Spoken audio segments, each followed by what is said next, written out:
Coronavirus, la pandemia. ¿Cuáles son los síntomas? ¿Cómo se transmite? ¿Qué puedo hacer para protegerme y prevenir la propagación de la enfermedad? Nuevo padecimiento que ha encendido las alarmas de los sistemas de salud. Coronavirus, la pandemia.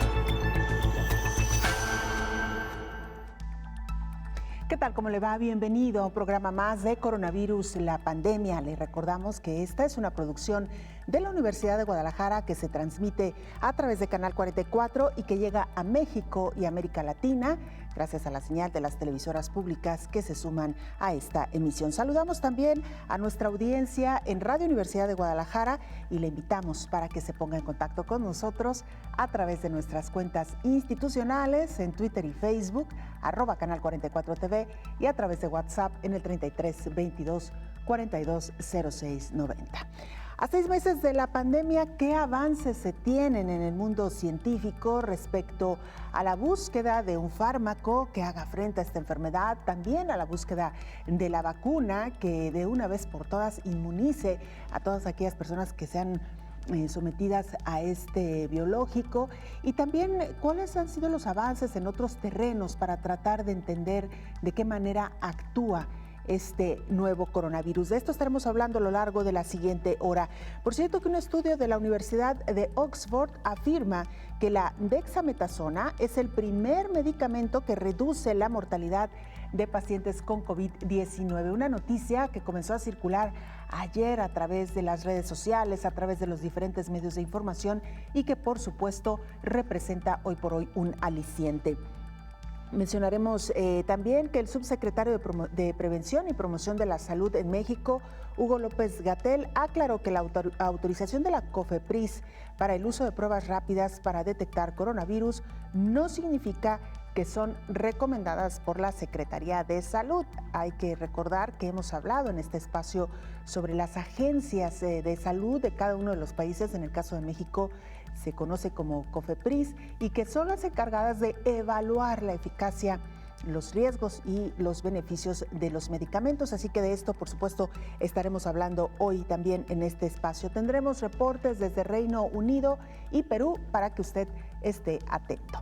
Iniciamos con nuestra pieza introductoria con la expansión del virus SARS-CoV-2. Cada país afectado aplica protocolos desde la aplicación de pruebas hasta tratamientos y terapias para prevenir desenlaces fatales. Esta es nuestra pieza introductoria. El mundo sigue en semáforo de riesgo. La pandemia COVID-19 sigue en su máximo acelere en cada una de las regiones. La movilidad social y los viajes aéreos agilizó la expansión del virus SARS-CoV-2, agravando el panorama en el segundo trimestre del año. De los 8.100.000 personas enfermas por la nueva enfermedad a la fecha, cerca del 54% se concentra en América, principalmente en Estados Unidos, Brasil y Chile, mientras que Europa y Medio Oriente tiene el 30%. Asia Sudoriental con el 11%, África con el 4% y Pacífico Occidental con el 1%. Mientras que la curva sigue elevada, la estrategia mundial para combatir la pandemia cada vez toca varios frentes para tratar e identificar a personas que cursan con COVID-19 de forma sintomática y asintomática. Esto a través de pruebas de laboratorio, estudios clínicos, diagnósticos, medicamentos y vacuna, así como las medidas para mitigar la propagación de la infección. Aunque siguen en estudio los medicamentos y las vacunas, en cada región mundial se investiga cuáles son las mejores armas para eliminar al enemigo que causa dificultad respiratoria severa y paraliza cada parte del cuerpo humano. Para la Organización Mundial de la Salud y Organización Panamericana de la Salud, las pruebas PCR siguen siendo el estándar de oro para detectar el virus SARS-CoV-2, al ser más confiable y rápido sus resultados, mientras que las llamadas rápidas son más limitativas. Además de la importancia del diagnóstico y manejo de la infección para evitar complicaciones y riesgos fatales, los investigadores aplican protocolos para identificar al mejor fármaco e intervenir terapéuticamente de acuerdo con la clasificación leve, moderado y de riesgo de la infección SARS-CoV-2 que causa la enfermedad COVID-19. Informó Isaura López Villalobos. Gracias a nuestra compañera Isaura López. Vamos ahora a Ginebra, Suiza. Nuestro compañero Antonio Broto está en la sede de la Organización Mundial de la Salud y nos presenta el más reciente informe. Antonio, te escuchamos y te saludamos. Adelante con el reporte. Hola, ¿qué tal? Buenos días a todo el auditorio de Canal 44. La cifra de afectados por la COVID-19 en el mundo superó la barrera de los 8 millones, según las estadísticas de la Organización Mundial de la Salud, que sitúan el número de muertes en más de 439.000, algo más del 5% del total de afectados. América, la región más afectada, alcanzó los 3,89 millones de contagios y Europa le sigue con 2,43 millones, aunque las curvas de nuevos casos diarios en los dos continentes muestran cierta estabilización en la última semana. Las últimas 24 horas han venido marcadas por cierto optimismo después de que la Universidad de Oxford publicara un estudio en el que se determina que la dexametasona, un fármaco barato y de fácil acceso en todo el mundo, ha demostrado ser una importante arma para reducir la mortalidad de los pacientes más graves de COVID-19. Desde Ginebra, el director general de la OMS, el etíope Tedros Adhanom Ghebreyesus, destacó que es el primer tratamiento que ha mostrado ser capaz de reducir la mortalidad en pacientes con COVID-19 que requirieron oxígeno o ventilación, y felicitó a la prestigiosa universidad inglesa, así como el gobierno británico, por este importante avance en la lucha contra el coronavirus. La dexametasona, un esteroide, se ha utilizado desde la década de los 60 del siglo pasado para reducir la inflamación en diversas enfermedades, incluyendo en pacientes con cáncer, y desde 1977 se encuentra en la lista de medicinas esenciales de la OMS, por lo que no está sujeto a patente y por ello es disponible con facilidad en todo el planeta.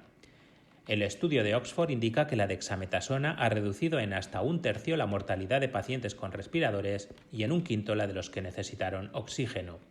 Reporto desde Ginebra para el programa Coronavirus, la pandemia. Muchas gracias, Antonio Broto, corresponsal de la agencia EFE y colaborador de este espacio, por esta información, el reporte más reciente de la Organización Mundial de la Salud. Saludamos en esta mesa de trabajo al doctor Héctor Raúl Pérez Gómez, infectólogo. Doctor, ¿cómo está? Bienvenido. Buen día, Belén. Qué gusto saludarte. Muy bien. Gracias por acompañarnos. Estamos llegando a 6 meses, doctor, de acuerdo a cómo se ha contabilizado a nivel internacional el inicio de esta pandemia, que como recordaremos, surgió en Wuhan, en China. Pareciera que fue hace poco, pero han pasado tantas cosas. Lo decíamos ahorita un poco antes de entrar al aire, escuchando el reporte de Antonio Broto, que ya vamos en 8 millones de casos. Recuerdo cuando íbamos en los 2 millones, doctor, y usted me decía, pues yo recuerdo cuando íbamos en 57, o sea que 57 casos solamente, ¿no? Efectivamente, en enero, aproximadamente el 7 de enero, leí uno de los primeros reportes de la Organización Mundial de la Salud respecto de esta nueva enfermedad y se contabilizaban 57 casos. La mayor parte habían estado en este mercado de Wuhan. Es un mercado en donde se venden animales exóticos y se conocen como mercados mojados, porque también la venta de pescado y de alimentos de mar pues son en condiciones en que están en peceras y todo esto, ¿no? Y todavía la mayor parte de esos 57 tenían bien identificado haber estado en ese mercado o haber comido en ese mercado. Ya son 8 millones. Son 188 países o regiones del mundo afectadas y pues lo que hemos venido comentando en los diversos programas, 6.7 de letalidad, lo que tenemos a la fecha, y pues lamentablemente una de las pandemias que han azotado la humanidad con mayor intensidad, y no solo eso, desde el punto de vista económico también, una de las pandemias que mayor impacto le han dado a la humanidad. Doctor, a 6 meses de que inició esta pandemia, todavía quedan muchas incógnitas. Es verdad que la comunidad médica ha hecho un gran esfuerzo, los países abocados a encontrar el fármaco, la vacuna, a tratar de entender el comportamiento del virus, y no hay todavía 100% certezas. Nos pareciera quizá que ha pasado mucho tiempo y que no hemos avanzado, pero en realidad, si lo comparamos con otras enfermedades, hemos evolucionado de manera rápida con COVID-19, doctor. Sí, definitivamente. Por ejemplo, el haber reconocido el patógeno responsable en tan solo 22 días. En China hicieron una descripción magistral de la secuencia genómica de este virus. Ya para inicios de enero lo estaban compartiendo con el resto del mundo. Me refiero al conocimiento de esa secuencia genómica, lo cual permitió también el muy rápido desarrollo de pruebas de laboratorio, sobre todo de pruebas de PCR, para detectar partes del genoma viral, en específico el RNA viral, y con alguna otra enfermedad no había sido tan rápido el desarrollo de estas pruebas de laboratorio, por ejemplo. De igual manera, no tenemos aún una vacuna, pero a 6 meses de distancia ya existen ensayos clínicos, incluso fase 3, que nos dan una expectativa de tener una vacuna posiblemente en 6 meses más. Pero de cualquier manera, aunque parezca una eternidad, un año por motivos de la emergencia que estamos viviendo, sería tiempo récord si logramos tener una vacuna en un año para un patógeno de esta naturaleza. Y por otro lado, bueno, más de 400 ensayos clínicos están inscritos en la Organización Mundial de la Salud para diferentes fármacos, para diferentes estrategias terapéuticas. Ya se comentaba en uno de los primeros reportajes lo relativo a dexametasona, un fármaco muy común que utilizamos todos los días, un corticoesteroide que se conoce desde la década de los 60. Por cierto, fue motivo de uno de los premios Nobel de Medicina y Fisiología por la importancia que tienen los corticoides en el metabolismo y la fisiología del ser humano, y pues que está resultando con algunos beneficios interesantes. Lo hemos platicado en el programa en otros momentos, no tanto con dexametasona, sí con metilprednisolona, otro corticoesteroide. Los corticoesteroides forman parte de una familia con una actividad terapéutica y farmacológica relativamente similar. Lo podemos comentar con más detalle un poquito adelante, pero pues todo esto ha pasado a lo largo de 6 meses ya, y hay algunos fármacos interesantes, también lo hemos platicado en el programa, y creo que vienen otros que podrían ser más promisorios aún. Bueno, por supuesto que vamos a hablar a detalle de este fármaco estudiado en la Universidad de Oxford, que como usted decía, doctor, ya tiene un buen tiempo en el mercado, es común, en fin, me parece que hoy va a ser sin duda interesante dedicarle un espacio a este medicamento y por supuesto lo que ha pasado desde que surgieron los primeros casos en China. Vamos a hacer una pausa, doctor, les invitamos para que se pongan en contacto con nosotros en Twitter y Facebook, en Canal 44 TV, o también nos pueden mandar mensajes en WhatsApp al 33 22 42 06 90. Volvemos.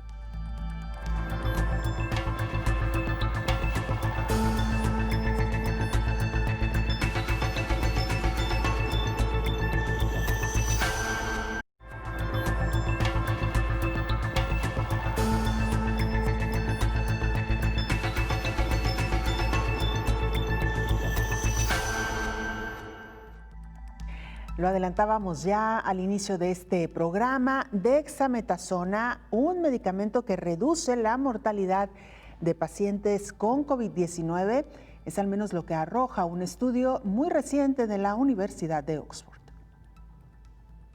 Revela un nuevo estudio de la Universidad de Oxford, dado a conocer esta semana, que la dexametasona, fármaco barato y de fácil acceso en todo el mundo, puede ayudar a salvar vidas de pacientes que se encuentran graves a causa del coronavirus. El equipo investigador explicó que el tratamiento a base de dosis bajas de esteroides supone un gran avance en la lucha contra la COVID-19, al reducir el riesgo de muerte en 1/3 de aquellos pacientes que se encuentran conectados a ventiladores. Ese fármaco se utiliza para reducir inflamaciones en el caso de otras condiciones médicas y ayuda a detener parte del daño que se origina cuando el sistema inmunológico se sobreactiva mientras se intenta luchar contra el coronavirus. En este ensayo clínico participaron alrededor de 2,000 pacientes de hospitales, a los que se administró la medicina y su evolución se comparó con otros 4,000 enfermos a los que no se les prescribió. Los especialistas agregan que debido a su bajo costo, podría ser benéfico para los países pobres que afrontan grandes números de enfermos de COVID-19. Aproximadamente 19 de cada 20 pacientes que se infectan de coronavirus mejoran sin tener que ser hospitalizados, informó Rocío López Fonseca. Y precisamente hablando de países con menos posibilidad económica, por cierto, muchos de ellos en América Latina podrán comprar medicamentos más baratos con información del Observatorio de Precios de la ONU. Acceso al Observatorio Regional de Precios de Medicamentos, los gobiernos de América Latina podrán comparar el costo de 124 tratamientos contra la COVID-19. Este observatorio monitorea los precios de 286 productos en distintos países. Es una herramienta que pone información oficial de precios en 21 naciones. La COVID-19 llegó a la región en un contexto de conflictos sociales y falta de confianza en los gobiernos por los altos niveles de desigualdad, corrupción y falta de transparencia. En 2010, 45% de los habitantes en la región confiaba en su gobierno, pero en 2018 bajó al 22%, señaló Alicia Bárcena, secretaria ejecutiva de la Comisión Económica para América Latina y el Caribe, CEPAL. Este Observatorio Regional de Precios de Medicamentos es fundamental porque es un observatorio que pone a la disposición de la sociedad civil y de los gobiernos, ¿verdad?, de 21 información oficial al comparar los precios de los medicamentos de 21 países, es decir, y permite optar por precios justos. Fabrizio Feliciani, director de la UNOPS para América Latina, explicó que el observatorio se basa en la razonabilidad de precios, es decir, que antes de asignar un contrato a una entidad privada, este organismo hace una evaluación de qué tan alto es el costo respecto a otros países. Hay mucha desconfianza. Hay muchos países en donde están comprometidas estas relaciones por la desafección de las personas a la política, por la penetración de la criminalidad organizada y la consecuente cooptación de muchas entidades del Estado. Ecuador logró detectar hasta 88% más alto el precio en medicamentos, mientras que la Autoridad Sanitaria de Guatemala reportó que este mecanismo permitió ahorros de casi $300 millones, informó Elizabeth Ortiz. Vamos ahora con lo que sucede en el ámbito de las vacunas. La farmacéutica china Sinovac Biotech publicó este domingo los resultados preliminares de las pruebas de su vacuna CoronaVac contra el coronavirus COVID-19.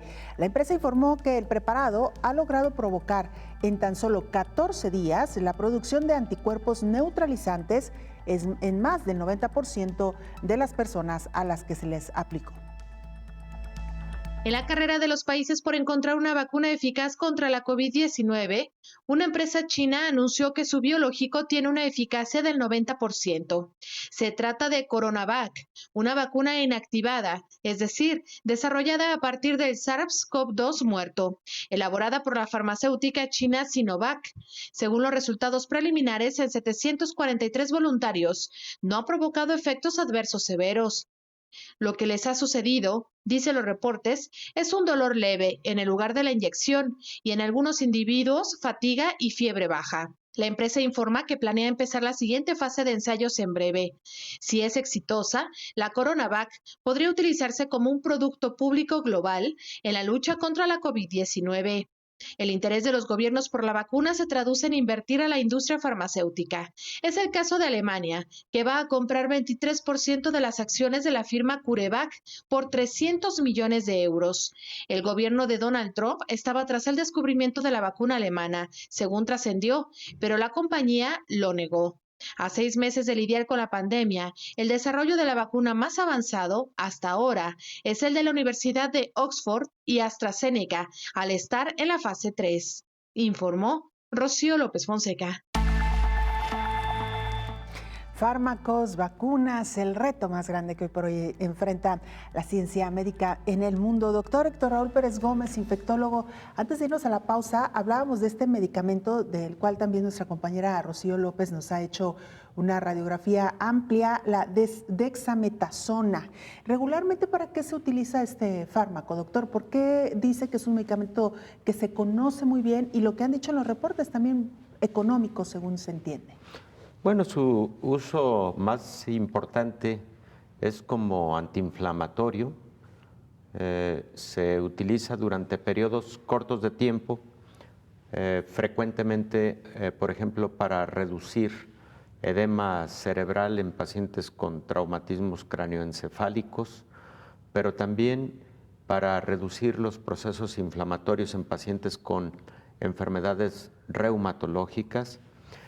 Tiene usos tan diversos que incluso en ocasiones en pacientes que presentan procesos inflamatorios de las vías respiratorias se puede utilizar en lo cotidiano.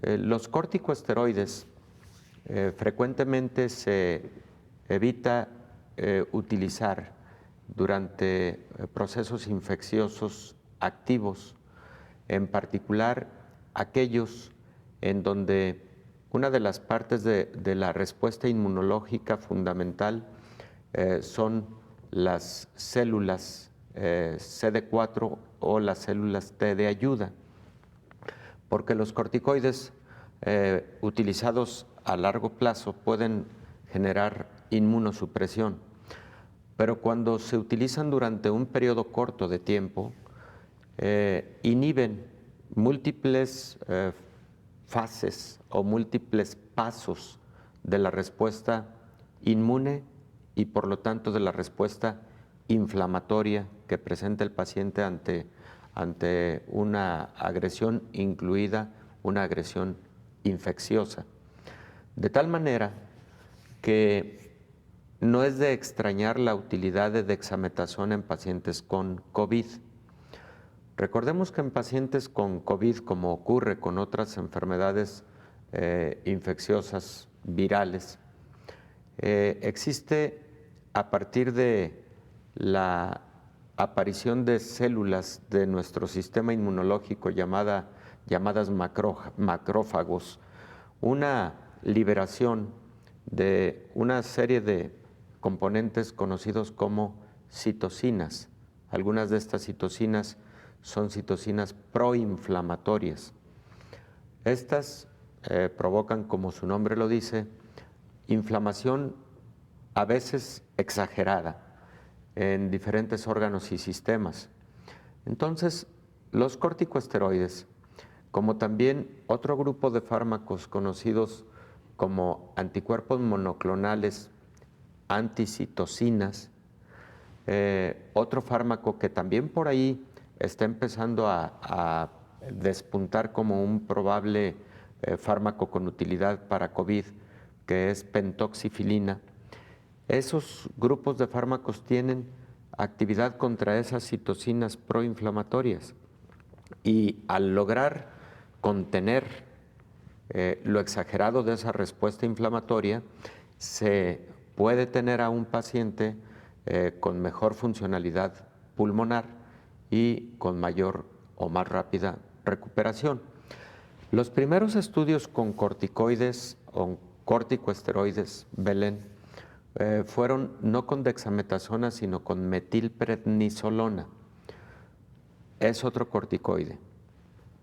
Y ahorita comento un poco relativo a la equivalencia de los corticosteroides, pero la metilprednisolona se empezó a utilizar en pacientes ventilados con ventilador mecánico y infectados con COVID y que requirieron también asistencia con oxígeno suplementario, y sobre todo aquellos pacientes que evolucionaron al conocido como el síndrome de distrés respiratorio agudo, lo hemos platicado aquí también, que son los que tienen una fase más crítica del daño pulmonar y que habitualmente requieren asistencia con ventilador mecánico, bueno, los pacientes que recibieron metilprednisolona también tuvieron menor mortalidad que aquellos que no la recibieron, y eso fue publicado hace ya 2 meses aproximadamente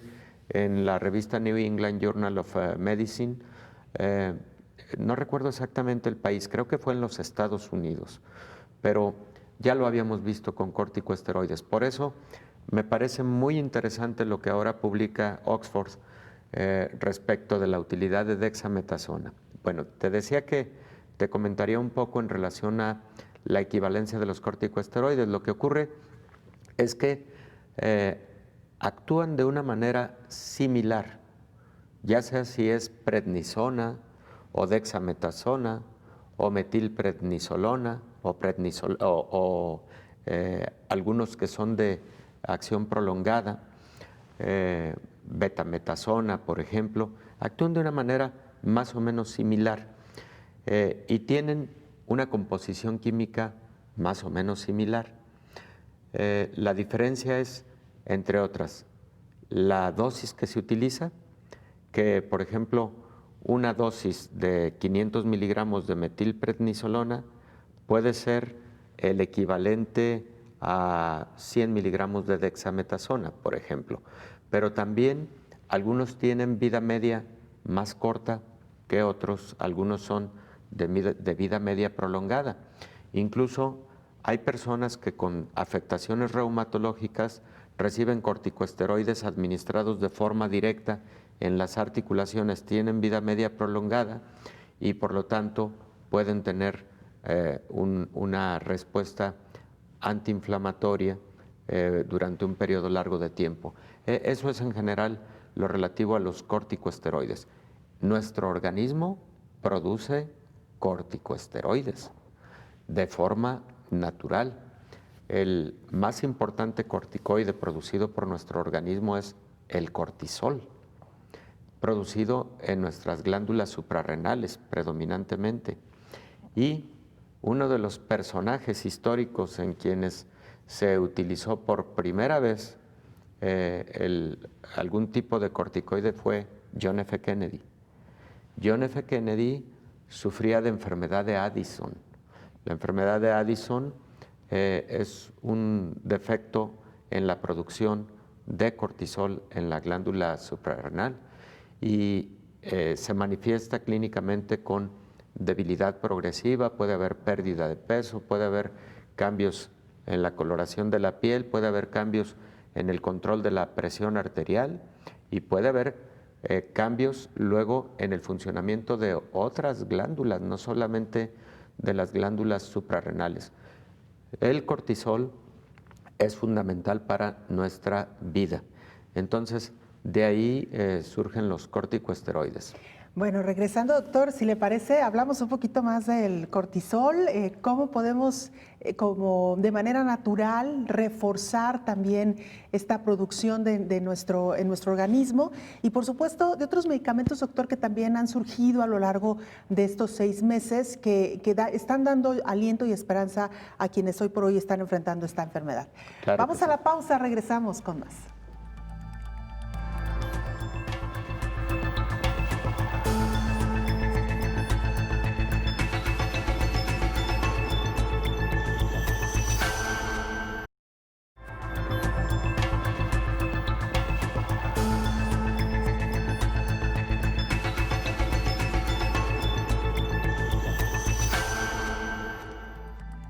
Y vamos precisamente al Reino Unido. Ahí se encuentra nuestra compañera Marta Pérez Cejuela, corresponsal de la agencia EFE. Hemos hablado hoy precisamente de la Universidad de Oxford con estos avances en la investigación de algunos medicamentos para hacer frente a COVID, pero por supuesto ocurren muchas más cosas ahí en Reino Unido. Marta, cuéntanos, te saludamos y te escuchamos. Hola Belén, efectivamente. 6 meses después del inicio de la pandemia, investigadores de la Universidad de Oxford aseguran haber encontrado un fármaco barato y de fácil acceso en todo el mundo que pueda ayudar a salvar vidas de pacientes que se encuentran graves a causa de coronavirus. Se trata, como ya sabéis, de la dexametasona. Según un estudio de esta universidad, el tratamiento a base de dosis bajas de esteroides supone un gran avance en la lucha contra el coronavirus al reducir en 1/3 el riesgo de muerte de aquellos pacientes que se encuentran enchufados a ventiladores. En cuanto a los que precisan de un abordaje de la enfermedad con oxígeno, este fármaco reduce las muertes en 1/5 parte, de acuerdo con los hallazgos de los investigadores. Esta medicina es una de las que se están empleando en el considerado mayor ensayo clínico del mundo, llamado Recovery, donde se experimenta con tratamientos existentes para otras enfermedades para comprobar si también funcionan para combatir el coronavirus. Según las estimaciones del estudio, si el fármaco hubiera estado disponible en este país, en Reino Unido, desde el principio de la pandemia, se habrían podido salvar hasta 5.000 vidas. Además, debido a su bajo coste, los investigadores consideran que podría ser muy beneficioso en los países pobres que afrontan grandes números de enfermos por coronavirus.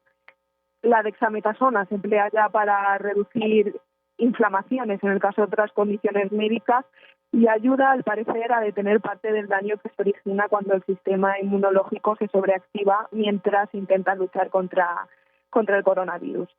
En este ensayo clínico llevado a cabo por la Universidad de Oxford, como decíamos, participaron unos 2.000 pacientes de hospitales del Reino Unido a los que se administró la medicina y su evolución se comparó con otros 4.000 enfermos a los que no se les prescribió la dexametasona. No obstante, según el experimento, este fármaco no parece ayudar a las personas que no necesitan asistencia para respirar y presentan síntomas leves de coronavirus.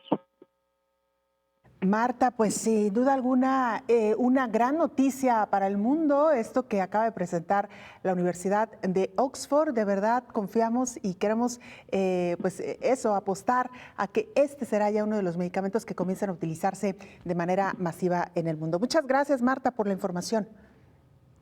Gracias. Es Marta Percejuela, ella es corresponsal de la agencia EFE en Reino Unido. Sí, definitivamente la noticia en Reino Unido, por supuesto, es esta, del medicamento que hemos venido hablando. El subsecretario de Prevención y Promoción de la Salud, Hugo López-Gatell, esto ya en México, aclaró que la autorización de la COFEPRIS para el uso de pruebas rápidas para detectar coronavirus no significa que son recomendadas por la Secretaría de Salud. A 6 meses del inicio de la pandemia por coronavirus, sigue la polémica por el uso de pruebas rápidas para la detección del virus. El subsecretario de Prevención y Promoción de la Salud, Hugo López-Gatell, aclaró que la autorización que la COFEPRIS hiciera para el uso de pruebas rápidas no significa que sean recomendadas por la Secretaría de Salud y ya preparan su postura oficial al respecto. Todavía no existe una posición oficial de la Secretaría de Salud, la estamos preparando. Entonces aquí lo que tenemos es COFEPRIS, la Comisión Federal para la Protección contra Riesgos Sanitarios, autorizó con ciertos límites en el contexto de la emergencia algunas pruebas rápidas. Y estas pruebas rápidas están autorizadas para el uso con ciertos límites, lo que de ninguna manera, enfatizo, de ninguna manera, vuelvo a enfatizar, de ninguna manera debe interpretarse como una recomendación de la Secretaría de Salud para utilizarlas. Insistió en que las pruebas rápidas no representan un instrumento de diagnóstico útil para el estudio confirmatorio de COVID-19, ya que dijo, estas pruebas tienen muy baja sensibilidad para poder distinguir con certeza quienes tuvieron una exposición al virus, informó Rocío López Fonseca. Ana Romero, en Perú, también nos informa sobre lo que está aconteciendo en este país. Ana es reportera de la televisora de la Universidad de San Martín de Porres, ahí en Perú. Ana, te saludamos y te escuchamos. Adelante con el reporte. Buenos días, Belén. Buenos días, México. Hoy se cumplen 94 días del estado de emergencia y aislamiento social obligatorio decretado por el gobierno de Martín Vizcarra como medida radical para evitar el aumento de casos de coronavirus. El Ministerio de Salud dio a conocer de nuevo los datos actualizados del coronavirus en el país. En total ha habido 237.156 casos confirmados, habiéndose realizado un total de 1.396.605 pruebas. Al día de hoy hay 1.112 personas que se encuentran en la unidad de cuidados intensivos y el número de víctimas mortales es de 7.056. Actualmente se ha perdido el control de la cuarentena con la reactivación de algunos sectores. Cada día más personas salen a las calles a trabajar por falta de ingresos en sus hogares. Cabe resaltar que el Poder Ejecutivo ha dispuesto la extensión del estado de emergencia nacional hasta el martes 30 de junio. Muchos establecimientos se encuentran estructurando sus protocolos de bioseguridad para reincorporarse en sus actividades. El emporio textil más grande del Perú, el Emporio Gamarra, se alista para reabrir sus puertas, pero antes debe cumplir con el protocolo debido, ya que ha sido incluido por el gobierno en la fase 2 de la reactivación, aunque antes esta está obligada a acondicionar sus galerías. Desde Lima, Perú, informó para ustedes Ana Romero, para Coronavirus, la pandemia. Gracias a nuestra compañera Ana Romero por la actualización en información, lo que está ocurriendo hoy por hoy en Perú. Regresamos a México, en esta mesa de trabajo, el doctor Héctor Raúl Pérez Gómez, infectólogo. Doctor, hemos dedicado pues una parte importante del programa a hablar de este medicamento, sin duda alguna importante por de dónde viene y cómo ha sido un poco avalado. Quisiera preguntarle, ¿en qué momento del padecimiento es cuando se debería de suministrar este medicamento? Doctor, usted nos ha hablado ampliamente de cómo evoluciona la enfermedad y cómo se deben de utilizar a veces diferentes fármacos a lo largo de la evolución. ¿Cuándo sería recomendable utilizar este medicamento?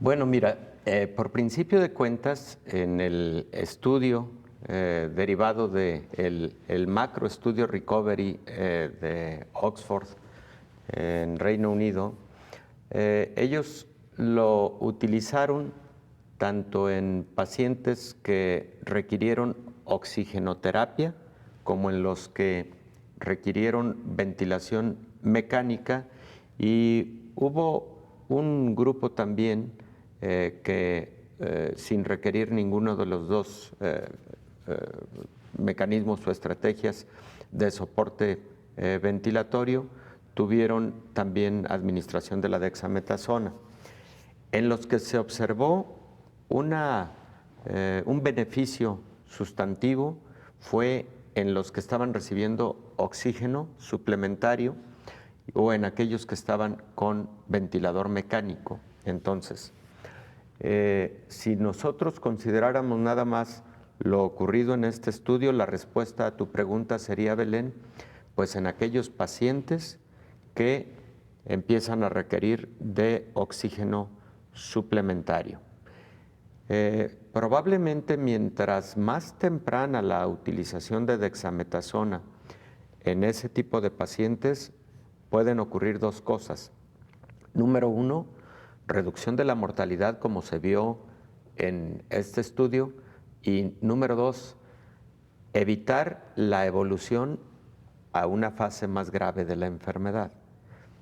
El estudio hizo un seguimiento a 28 días de los pacientes que fueron aleatorizados, ya sea al grupo que recibió dexametasona versus el grupo control, que fueron 2.000 contra 4.000 pacientes aproximadamente de forma respectiva, ¿no? Entonces, la respuesta de inicio me parece que sería en pacientes que cuando estás monitoreándoles la oximetría de pulso, evidencias que tienen 92% y que por lo tanto van a empezar a requerir mínimo oxígeno nasal u oxígeno en mascarilla, monitoreo de su oximetría, y es posible que ahí sea el momento ideal para la utilización de dexametasona. Recordemos, porque lo hemos platicado en diversos momentos también, existen algunos indicadores de laboratorio que sugieren que un paciente puede evolucionar a estadios más avanzados de gravedad de la enfermedad. Ahí, por ejemplo, Existen parámetros de laboratorio, como la elevación de ciertas enzimas hepáticas y algunas enzimas que se producen en otros órganos y sistemas, como por ejemplo la deshidrogenasa láctica. Es una prueba de laboratorio que nos puede indicar que el paciente está teniendo una evolución hacia un estado más severo de la enfermedad. El dímero D, que nos puede indicar que el paciente está evolucionando a una fase de coagulación sanguínea, otro aspecto que hemos platicado aquí. Lo relativo a la oximetría, un paciente que debiera estar saturando 95% de oxígeno, pero que empezamos a observar 92, 90 o incluso 88 de saturación de oxígeno, es un paciente que está teniendo una evolución a una fase grave de la enfermedad. Altos niveles de leucocitos y también bajos niveles de linfocitos en sangre periférica, medidos a través de una biometría hemática, también pueden ser indicadores de mal pronóstico. Entonces es posible que debamos utilizar algunos de estos parámetros para la toma de decisión más temprana sobre el uso de fármacos, como es el caso de dexametasona. Muy bien, doctor. Vamos a regresar, por supuesto, con más de este tema y también hablaremos de otros medicamentos, por ejemplo, el favipiravir, que también recientemente, y este estudio surgido de Rusia, hablaba también de la posibilidad de que pudiera ser un tratamiento adecuado para pacientes con COVID. Promisorio, por cierto, sí. Así es. Vamos a regresar después de la pausa. Usted no se vaya.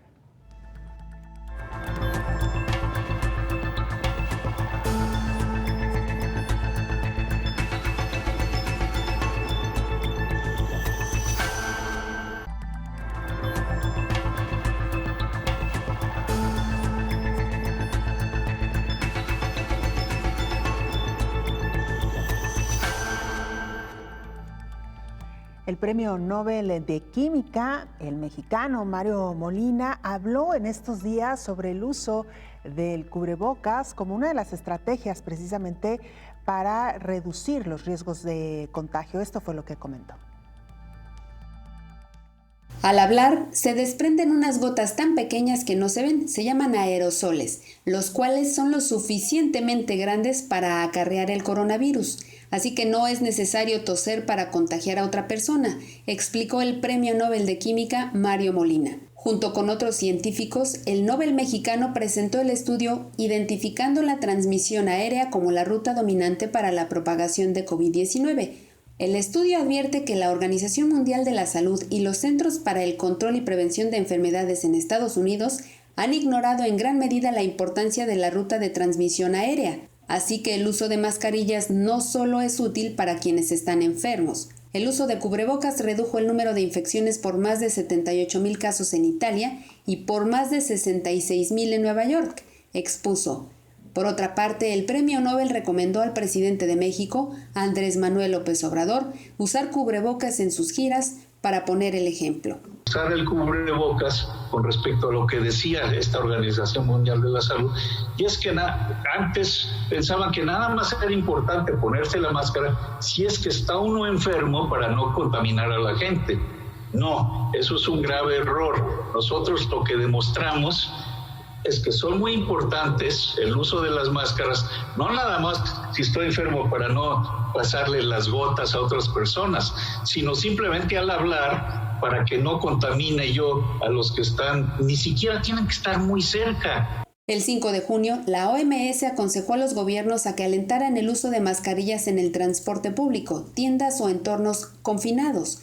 El director general del Centro para el Control y la Prevención de Enfermedades en China, George Gao, dijo a la revista Science que el gran error de Estados Unidos y Europa fue el hecho de no utilizar mascarillas debido a que pueden evitar que las gotas escapen e infecten a otros, informó Elizabeth Ortiz.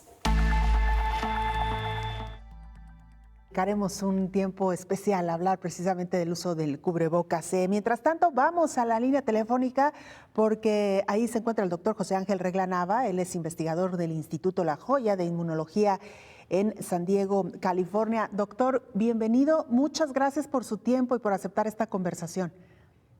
Hola, muy buenos días y gracias a Canal 44 y a la Universidad de Guadalajara por su invitación. Permítame nada más introducir un poco de su currículum, doctor. Sabemos que usted tiene doctorado en Biología Celular y Molecular con mención honorífica por la Universidad Autónoma de Madrid, en Madrid, España. Tiene un posgrado en Virología e Inmunología en el Instituto de la Joya de Inmunología en San Diego y ha investigado, entre otras líneas, los virus emergentes, virología de flavivirus y coronavirus, el estudio de la virulencia de los virus del dengue, Zika, SARS, CoV-2 y, bueno, pues algunos otros, ni más ni menos. Así que, por cierto, gracias de verdad por aceptar esta charla. Doctor, me gustaría empezar que le pudiera decir a la audiencia qué es lo que usted ha encontrado en este nuevo coronavirus, qué es lo que ha llamado su atención, qué es lo que destacaría. Sí, bueno, en primera instancia nada más remarcar que soy orgullosamente egresado de la Universidad de Guadalajara también y quiero mencionar que nuestro grupo, como tú bien remarcaste, ya llevamos más de 10 años enfocados en el estudio de diversas enfermedades infecciosas causadas por diferentes virus de carácter emergente y de manera particular hemos publicado ya varios hallazgos con dengue, Zika, SARS-1 y actualmente con el virus SARS-CoV-2 causantes de esta actual pandemia de COVID-19. Realmente tenemos bastante experiencia con el estudio de los coronavirus, ya que anteriormente hemos diseñado una vacuna para SARS-CoV-1 que realmente protege 100% en modelos animales de ratón, basado en virus atenuados. Debido a ello, nos hemos adentrado bastante en el estudio del SARS-CoV-2. El primero de los estudios que hemos publicado recientemente en esta semana fue publicado en la revista de Cell Friends. En este estudio abarcamos diversos abordajes, entre ellos mencionamos lo que son los principales aspectos estructurales característicos del virus SARS-CoV-2, con un énfasis muy particular en la proteína S de la espícula responsable de la interacción con el receptor celular. Como sabemos nosotros, en la célula de nuestro organismo tenemos un receptor que se llama AC2, la enzima convertidora de angiotensina 2, y de manera particular la proteína S del virus tiene un dominio llamado RBD, que interacciona perfectamente para que se lleve a cabo la replicación celular. En este estudio también mostramos diversos aspectos inmunológicos y aspectos moleculares que permiten que se lleve a cabo la replicación. Esto es muy importante porque nos beneficia para saber dónde podemos abordar el ciclo celular para diseño de diversas antivirales sobre todo. Claro. Hemos mencionado sobre todo los primeros síntomas, como todos sabemos cuáles son, como fiebre, tos y dificultad para respirar. Hemos también mostrado diversos diseños de vacunas, es decir, cuáles son los diversos abordajes que se pueden abordar para diseñar vacunas, y finalmente hemos muestro diversos estudios epidemiológicos desde que inició la pandemia hasta la fecha actual, ¿no? Son en grandes rasgos. Claro. Doctor José Ángel, nos acompaña aquí en el estudio el infectólogo Héctor Raúl Pérez Gómez. Él tiene algunas preguntas también para usted. Adelante, doctor. Primero, saludarle con mucho afecto, doctor Regla, felicitarle por su trayectoria y expresarle de igual manera el orgullo que representa para una institución como la Universidad de Guadalajara tener a un académico de su talla generando investigación de alto nivel a nivel mundial, valga la redundancia.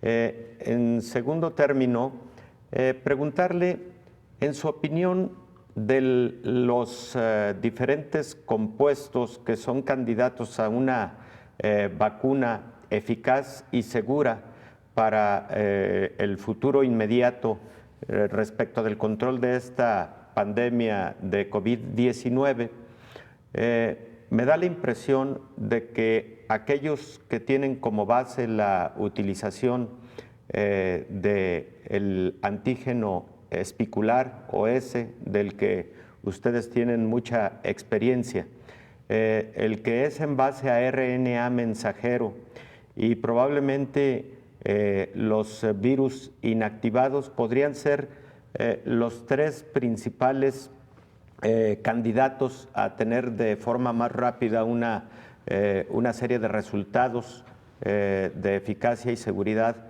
para contar con una vacuna. ¿Cuál es su opinión? ¿Cuál de estos 3 podrían despuntar y finalmente estar a disponibilidad en el futuro para el control de esta pandemia? Sí, bueno, primeramente, pues muchas gracias también al doctor Héctor Raúl también por la invitación. Yo creo que las 3, yo creo que perfectamente en este problema de la pandemia causada por este virus, yo creo que toda la aproximación, cualquier aproximación realmente es benéfica.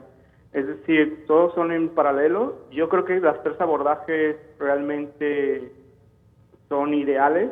Me refiero a que la vacuna, como bien mencionaron al inicio del programa y como sabemos, pues todavía le queda, ¿no? Ya hay diversos estudios, pues solo por mencionar un muy breve resumen. Hay más de 125 vacunas aprobadas por la OMS. Como sabemos, hay 10 más avanzadas y 2, sobre todo la de Moderna y la de Oxford por AstraZeneca. Y los de antivirales sabemos también que se están probando tanto en la fase experimental como en fase clínica. Como sabemos también, no hay ninguno realmente aprobado, pero sí es verdad que los que mencionas tú en el abordaje, sobre todo los que impiden la entrada del virus a la célula huésped, pues son muy prometedores, ¿no? Cada vez se conocen nuevas proteínas que favorecen la entrada del virus. Como también sabemos, hay una proteasa muy importante que se llama la TMPRSS2, que también hay dianas que inhiben esta entrada, ¿no?, del virus. Y cabe remarcar que hay un estudio reciente también aquí en La Joya, por unos colaboradores, que hicieron un análisis de más de 30,000 compuestos y se obtuvieron aproximadamente 30 compuestos muy prometedores. Entonces yo creo que el abordaje de forma tanto de drogas y de vacunas, yo creo que realmente es muy importante, ¿no? Excelente. Y otra pregunta más. En relación al reciente comunicado de la Universidad de Oxford con respecto a la utilidad de dexametasona, sobre todo en pacientes que requirieron oxígeno suplementario o soporte ventilatorio mecánico y en quienes se observó una disminución interesante en la mortalidad. El uso de componentes como dexametasona podría modificar también la respuesta inmune de memoria y particularmente en su momento la cantidad y calidad de anticuerpos IgG neutralizantes para el futuro. Si bien dexametasona está mostrando mucha utilidad en esta fase aguda de la enfermedad, pero no representará la posibilidad de inhibir una respuesta inmune neutralizante que pudiera ser de gran utilidad para el futuro. Sí, o sea, no lo descartamos. Realmente, pues, conocemos apenas la Organización Mundial de la Salud emitió el comunicado el día de ayer sobre el uso de este medicamento, pero cabe remarcar que son este uso de medicamentos recomendado para ya etapas críticas en pacientes realmente ya en terapia intensiva. Entonces, yo creo que hay que valorar mucho lo que es el beneficio del uso o no de esta droga, pero seguramente modificará sobre todo la respuesta de tormenta de citoquina, por lo que actúa a través de la inflamación. Yo creo que este medicamento se está apenas utilizando. Yo creo que hay que esperar, hay más estudios para ver cómo afecta, como tú bien mencionas, sobre todo la respuesta de anticuerpos neutralizantes, ¿no? Porque realmente no conocemos en sí por cuánto vamos a tener la inmunidad, ¿no?, de estos anticuerpos. Bien sabemos nosotros en un estudio que se publicó ya hace algunos años con SARS-CoV 1, que aproximadamente después de 2 o 3 años la inmunidad causada por la infección de este virus pues empieza a descender. Entonces realmente para este nuevo coronavirus realmente no lo sabemos, pero esperamos que pues sea algo similar, ¿no? Claro. Interesante, doctor, esto que que nos acaba de mencionar, porque justamente es una de las grandes interrogantes, y también la definición de si una persona que ha transitado por la enfermedad es inmune o no, y cuánto tiempo podría durar esta inmunidad. Un dato importante ahora que inicia la desescalada en diversos espacios, sobre todo en América, ¿no? Una vez que China y Europa han transitado ya por esta desescalada. Doctor, ha sido un gusto, sin duda alguna, dialogar con usted, y ojalá nos permita mantener el contacto. Nos quedan muchas preguntas en el tintero. Pues muchísimas gracias. Nomás mencionar rápidamente que yo creo que es muy importante sobre el estado, sobre todo en el estado Jalisco, que probablemente pues vaya a presentar coinfecciones con dengue y SARS coronavirus. ¿No? Solo hay que remarcar este punto. Claro. Ya tendremos oportunidad de hablar a detalle de esta situación, conocida también, según nos ha explicado aquí el doctor, como la sindemia, bueno, como sindemia. Gracias, doctor. Gracias a ustedes. Muchas gracias, doctor. Un abrazo, con mucho afecto. Es el doctor José Ángel Regla Nava, investigador del Instituto de la Joya de Inmunología en San Diego, California, orgulloso egresado de la Universidad de Guadalajara. Doctor. Es correcto. Bueno, nos quedaron muchas dudas y preguntas, pero ya tendremos oportunidad de desahogarlas en otros programas. Gracias, doctor. También a usted, muchas gracias, el infectólogo Belén. Héctor Raúl Pérez Gómez. Nos vamos. Gracias por habernos acompañado. Coronavirus, la pandemia.